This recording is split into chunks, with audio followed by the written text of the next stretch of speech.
उन्होंने किसी ने हेल्प नहीं करी। और मैं एकदम अपने पड़ोसी के पास गई, भैया मुझे इस चीज़ की है, और वो मोमडन है, और भैया मुझे इस चीज़ की हेल्प की ज़रूरत है और मुझे सख्त ज़रूरत है। तो वो एकदम बोलता है, अरे बहन किस चीज़ की टेंशन है, मैं हूँ साथ में, जब तक मेरे मेरे अंदर जान है मैं तेरे साथ रहूँगा हमेशा। तो मैं किसे मानूंगी भाई, किसे मानूंगी? मैं तो उसी को मानूंगी, चाहे वो कोई भी हो। तो मैं, तो आप ये बातें क्यों बोलते हैं? इंसान, आप इंसान हैं, इंसान होते हुए इस तरह की बातें मत बोला करिए। हिंदू मुस्लिम, अरे वो देवता है, उन्होंने अच्छा करने के लिए, चलिए मुस्लिम ही है, पर उन्होंने किसी के लिए बुरा करने के लिए तो कभी नहीं बोला ना, उन्होंने हमेशा अच्छा करने के लिए कहा ना। और मेरा तो हाथ हमेशा बाबा ने थामा है, मेरे तो घर में आ आके मेरी हेल्प करी है बाबा ने, तो मैं क्यों भूल जाऊँ? मेरे को 16 साल हो गए बाबा को मानते मानते। 16 साल में मेरे बाबा ने, आप कोई मान के, तो जो बाबा को मानते हैं ना, वो तो उनको तो सबको पता है कि बाबा साक्षात आके हेल्प करते हैं। ठीक है, अगर मैं आपको बाबा के चमत्कार बताना शुरू कर दिया अपनी ज़िंदगी में ना, तो मेरा एक दिन भी कम है बाबा के जो चमत्कार मेरे साथ हुए हैं, मेरे अपने खुद के साथ हुए, वो चमत्कार मैं आपको कह रही हूँ कि मेरे बताने में कम पड़ जाएंगे, एक दिन का ख़त्म हो जाएगा जो मेरे अपने साथ हुए। तो आप ये कभी बोलिए मत, किसी को भी मत बोलिए कभी भी। आप नहीं मानते, ठीक है, देखिए मैं आशाराम बापू को नहीं मानती, बिल्कुल भी नहीं मानती। मैं ये धन धन सतगुरु बाबा जी को बाबा बोलते हैं, क्या बोलते हैं, उनको बिल्कुल भी नहीं मानती। ठीक है, जो भी ये इंसानी रूप में आजकल गुरु बने हुए हैं, मैं उनको किसी को भी नहीं मानती, पर मैं कभी उनकी बेइज्जती नहीं करती। जो मानते हैं उनके, उन्होंने कुछ देखा होगा, कुछ उनके साथ अच्छा हुआ होगा, कुछ हुआ होगा, तभी तो वो मान रहे हैं, नहीं तो वो इंसान है, वो पागल तो नहीं है ना। इसलिए मैं कभी किसी के भी गुरु को, किसी कोई कुछ भी मानो, अच्छा है, अच्छी बात है, मानो।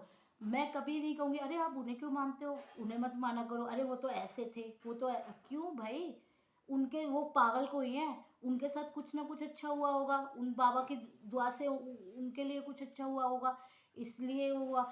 और रही साईं बाबा की, तो जब तक मेरे शरीर में जान है मैं उनको तब तक मानूंगी, चाहे वो ये मुस्लिम फुस्लिम, उन्होंने क्या क्या सबूत है? एक आदरणीय जैन साहब हैं, ऋषि जी हैं वो, उन्होंने फेसबुक पे साईं बाबा के लिए इतनी घटिया बातें बोली, जैसे कि उन्होंने साक्षात देखा हो, है वो चोर थे, वो ये थे, वो वहाँ पे चोरी करते हुए पकड़े गए, वो फिर वहाँ पे उनको जेल हो गई, वो ऐसे। अरे भाई आप एक अच्छे धर्म के उसमें, जैन धर्म, इतना अच्छे धर्म के उसमें आप गद्दी पे बैठे हुए हैं, इतने आदरणीय ऋषि हैं आप अच्छी बातें बोलिए, आप सच बात बोलिए। आप अगर उस धर्म के लिए कुछ नहीं कर सकते तो प्लीज़ गलत मत बोलिए, आप अपने धर्म तक ही सीमित रहिए। आप अपने धर्म के ही लिए बोलिए कि लहसुन मत खाओ, प्याज मत खाओ, और आलू मत खाओ, अदरक मत खाओ, पर इससे ज़्यादा आप किसी के धर्म पे उंगली मत उठाइए। ठीक है, क्योंकि धर्म पे उंगली उठाना बहुत आसान है, कभी आप लागू करके तो देखिए उस पर, कभी उसको मान के तो देखिए। आपने बिना सबूत के अपनी तरफ से ही स्टोरी, और सबसे बड़ी बात है उस स्टोरी को लोगों ने माना। मैं तो तभी तो ये जो है ऋषि, जो अब आजकल के गुरु गुरु बने हुए हैं, तभी तो ये जीत जाते हैं, क्योंकि हमारी पब्लिक इनकी बातें मान लेती है। थोड़ी अपनी कॉमन सेंस तो लगाइए आप, कि इन, आज तक दुनिया में किसी को नहीं पता कि बाबा कहाँ से आए हैं, किसी को भी नहीं पता बाबा कहाँ से आए हैं। मैं सिर्फ एक चमत्कार बाबा का आपको बताऊंगी, सिर्फ एक, क्योंकि ताकि आपको विश्वास हो, मुझे जो नहीं मानते उन्हें नहीं होगा, वो सोचेंगे अरे एक हो गया हादसा हो गया होगा तो ये बाबा बाबा करने लगे। सिर्फ एक बताऊंगी आपको। जब मैं साईं बाबा को बिल्कुल भी नहीं मानती थी, सिर्फ मेरी सासू माँ ये सीरियल देखती थी, जब भी मैं फरीदाबाद जाती थी मेरी मम्मी जी बड़े ध्यान से सीरियल देखती रहती थी, बहुत ध्यान से, तो मैं ऐसे ही चलते फिरते काम करते करते देखती थी, हाँ मम्मी कोई साईं बाबा का सीरियल देखती हैं, बस इससे ज़्यादा कुछ नहीं मेरे लिए। तो हम लोग शालीमार गार्डन गाजियाबाद में रहते थे, शालीमार गार्डन में, तो वहाँ से हम लोग, ये वाला मकान जो है हमने बनवाया था, तो यहाँ के लिए हम लोग अपना सामान शिफ्ट कर रहे थे। तो एक साइड आती है, बिल्कुल ये गढ़ी गांव आता है यहाँ पे। तो यहाँ पे एकदम सन्नाटा, सर्दियों का टाइम था और 10 बजे का वो था। ओस गिरी हुई थी, सर्दी थी, हम ट्रक से आ रहे थे तो वो वहीं रुक गया और अंधेरा हो रखा। हो सकता है लाइट नहीं आ रखी हो, 16 साल पहले यहाँ पे लाइट की बहुत प्रॉब्लम थी, लाइट नहीं आ रही होगी, तो पूरा अंधेरा अंधेरा एकदम अंधेरा था। तो अब मेरे पास ज्वेलरी वगैरह थी काफ़ी सारी, तो मैं तो लेके ट्रक के अंदर बैठी हुई थी और मेरे हस्बैंड बाइक से आ रहे थे। तो वो अब जब ट्रक रुक गया तो मैं तो बाहर गई नहीं, मैं तो अंदर ही ट्रक में ही बैठी रही, ट्रक उतरा। अब पूरा अंधेरा, वो एयरटेल वाले उस टाइम फ़ोन चलते थे, एयरटेल नहीं सॉरी टाटा वाले फ़ोन चलते थे, छोटे छोटे जो फ्री के थे।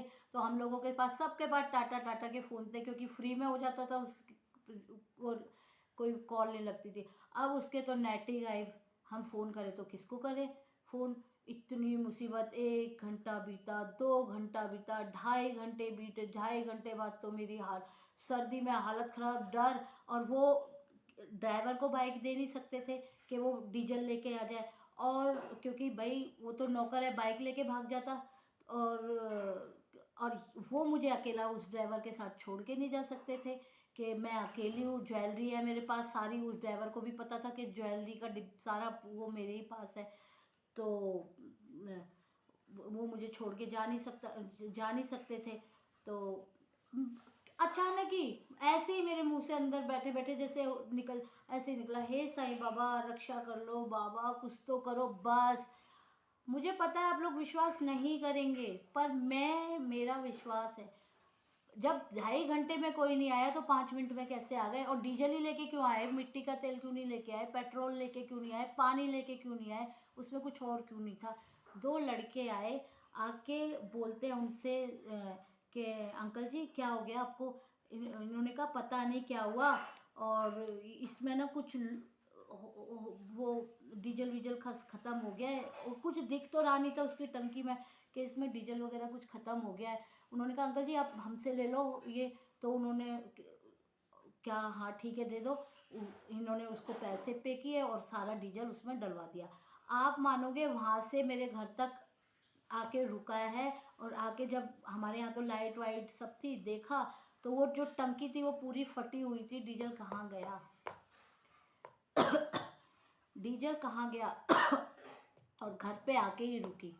और और भी बहुत है, मैं आपको बताने में सॉरी, मैं अब शुरू होने वाली थी सारे चमत्कार बताने में कि इसके बाद तो ये है ना चमत्कार, कि बाबा का नाम लेते ही मैं घर पे आ गई, और उन्होंने और कुछ नहीं भेजा, डीजल ही भेजा लड़कों के हाथों। तो उसके बाद वो दिन है और आज का दिन है। उसके बाद तो बस मेरे लिए बाबा बाबा बाबा बाबा, और मेरे लिए हर भगवान मेरे बाबा हैं। मेरे ये नहीं है कि मैं बाबा को मानती हूँ तो गणेश जी को ना मानूँ, पार्वती जी को ना मानूँ, शिव जी को ना मानूँ। शादी से पहले तो मैं शिव जी के लिए इतनी पागल थी कि बिना जल चढ़ाए तो मैं स्कूल कभी गई ही नहीं हूँ।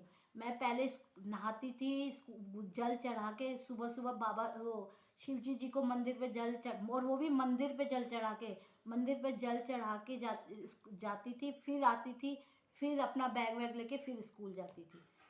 तो इसलिए आप कभी भी किसी के को ये मत कहिए कि आप ये क्यों मानते हैं, वो इसको क्यों मानते हैं, उसको क्यों मानते हैं।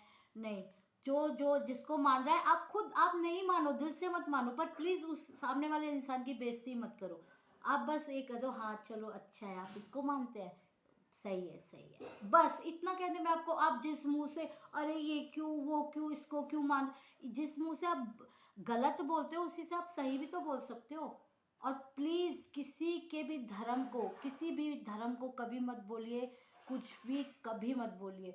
और सिख धर्म की, सिख भाइयों की हमेशा रिस्पेक्ट करिए। मैं कह रही हूँ वो भाई इतने अच्छे लोग होते हैं, इतने अच्छे लोग होते हैं। अगर आप, मैं कह रही हूँ अगर मेरे को रात को 2 बजे भी कोई किसी अनजान सिख के साथ कहीं पे भेज देना कि पूनम तू इसके साथ चली जा, रियली कह रही हूँ मुझे 1% भी डर नहीं लगेगा उन उसके, क्योंकि मुझे पता है कि वो रक्षक है, भक्षक नहीं है। और मैं तो खैर 10 साल से लेकर और काफ़ी साल तक प्रभात फेरी के लिए तो मेरे कान तरस गए। प्रभात फेरी में भी जाती थी, जुलूस निकलता था उसमें भी जाती थी। मैं तो खैर बहुत मैंने और मैं ही नहीं, हमारे घर में सब लोग सिख धर्म को बहुत मानते हैं, बहुत ज़्यादा मानते हैं। मेरे हस्बैंड मानते हैं, मेरे मायके में मेरे भाई वगैरह सारे बहुत मानते हैं, जितने भी मेरे ताऊ जी के लड़के वगैरह सारे लोग बहुत इज्जत करते हैं सिख धर्म की। और वो लोग भी काफ़ी सिख धर्म मतलब वो भी रहे हैं, उनको इतनी नहीं आती होगी, पर हाँ मेरी दीदी को तो पूरी पंजाबी पंजाबी इतनी, मेरे हस्बैंड पंजाबी बनवाली इतनी अच्छी बोलते हैं, मुझे बोलनी नहीं आती, मैं पढ़ लिख सकती हूँ पर बोलनी नहीं आती। और मेरी दीदी जो ताऊ जी की लड़की है वो तो फर्राटेदार पंजाबी बोलती है, बहुत अच्छी पंजाबी बोलती हैं।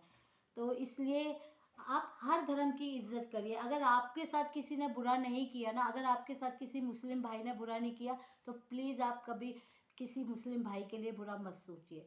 अगर आपको किसी सिख भाई ने बुरा नहीं किया तो आप सिख भाई तो कभी बुरा करते, वो उनके अंदर तो ये बात है ही नहीं। और ये क्रिश्चियन धर्म के लिए भी आप प्लीज़ कभी कुछ मत करिए, क्योंकि सारे धर्म बहुत सब अपने अपने धर्म के लिए जीते हैं। तो अगर मुसलमान अपने धर्म के लिए जी रहे हैं तो क्यों क्यों गलती करें। अब उनसे तो हमें शिक्षा लेनी चाहिए, हमें भी अच्छा करना चाहिए। हमारे तो पड़ोस में अगर कोई मार रहा होगा एक को तो दूसरा खड़ा होकर करा होगा साले को दो डंडे और पड़े, अच्छा साले को। ये नहीं है कि फटाफट आके बोले कि अबे तेरी हिम्मत, बेशक आप उससे लड़ रहे हैं पर उसके पास खड़े रहे कि अबे तेरी हिम्मत कैसे हुआ। ये शिक्षा लो ना आप मुसलमान भाइयों से। आप तो दे अरे अच्छा है उसके और चार डंडे पड़ने चाहिए थे। हमारे हिंदू धर्म में ये होता है, एकता नहीं है। एकता अब मुस्लिम में एकता है तो फिर हम क्यों चिढ़ते हैं, क्यों चिढ़ते हैं। हमें पहले उनके जैसा बनना चाहिए, उसके बाद फिर हम बोले ना उनके खिलाफ। पहले टाइम पे क्यों नहीं होता था।